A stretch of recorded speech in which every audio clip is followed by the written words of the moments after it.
안녕하세요. 공부하는 법돌이입니다. 2023년 1월 2주차 형사법 옳은 지문으로 복습하기입니다. 1번 지문입니다. 연탄가스 중독 환자가 퇴원 시 자신의 병명을 물었으나 의사가 아무런 요양 방법을 지도하여 주지 아니하여 병명을 알지 못해 퇴원 즉시 재차 연탄가스에 중독된 경우 의사의 업무상 과실과 재차 연탄가스에 중독된 것과의 사이에 인과관계가 인정된다. 2번 지문입니다. 갑이 주먹으로 피해자의 복부를 1회 강타하였는데 이로 인하여 피해자는 장파열이 되어 병원에 입원하였다. 그런데 의사의 과실에 의한 수술 지연이 공동 원인이 되어 피해자가 사망한 경우 갑의 상해 행위와 피해자의 사망 사이에는 인과관계가 인정된다. 3번 지문입니다. 수술 후 복막염에 대한 진단과 처치 지연 등 담당 의사 갑의 과실이 있어 A가 제때 필요한 조치를 받지 못한 경우 A가 갑의 지시를 일부 따르지 않거나 표현한 사실이 있다 하더라도 그러한 사정만으로는 A의 사망과 갑의 과실 사이에 인과관계 단절된다고 볼 수 없다. 4번 지문입니다. 임차인이 자신의 비용으로 설치하였던 가스 설비의 휴즈포크를 아무런 조치 없이 제거하고 이사를 간 후 주밸브가 열려져 가스가 유입되어 폭발사고가 발생한 경우 임차인의 과실과 가스 폭발사고 사이에 상당 인과관계가 인정된다. 5번 지문입니다. 임산부를 강타한 것이 그 이후 낙태로 이어지고 그에 따른 심근경색으로 임산부가 사망한 경우 피고인의 구타행위와 피해자의 사망 사이에는 인과관계가 인정된다.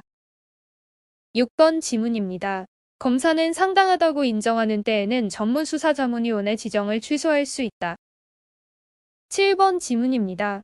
피의자 또는 변호인은 검사의 전문수사자문위원 지정에 대하여 관할 고등검찰청 검사장에게 이의를 제기할 수 있다. 8번 지문입니다. 긴급 체포의 요건을 갖추었는지 여부는 체포 당시의 상황을 기초로 판단하여야 하고 이에 관한 수사 주체의 판단에는 상당한 재량의 여지가 있다.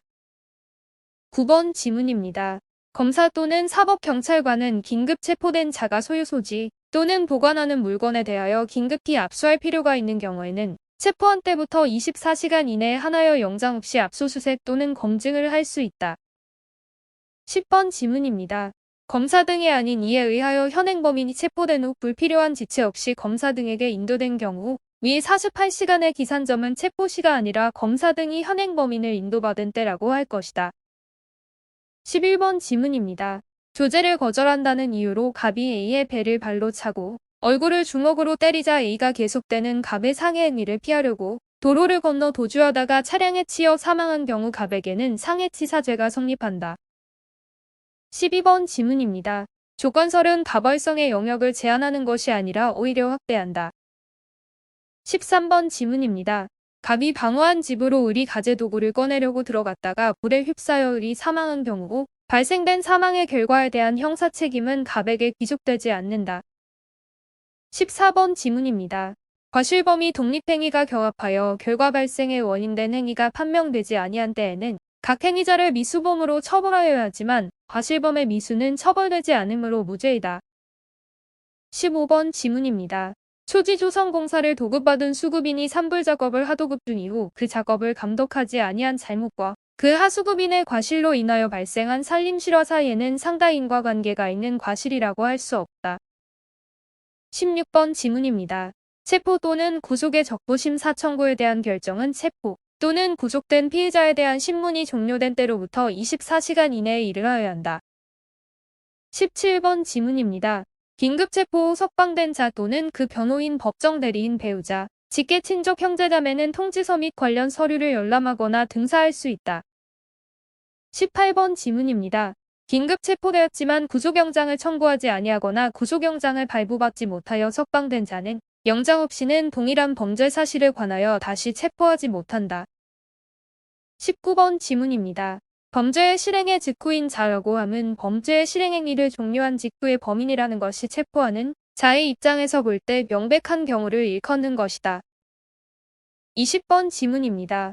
피의자에 대한 신문 절차는 공개하지 아니하지만 판사는 상당하다고 인정하는 경우에는 이해관계인의 방청을 허가할 수 있다. 21번 지문입니다. 구성요건적 고의의 인식 대상은 객관적 구성요건 요소이므로 진정신분범에서의 신분은 고의의 인식 대상이 된다. 22번 지문입니다.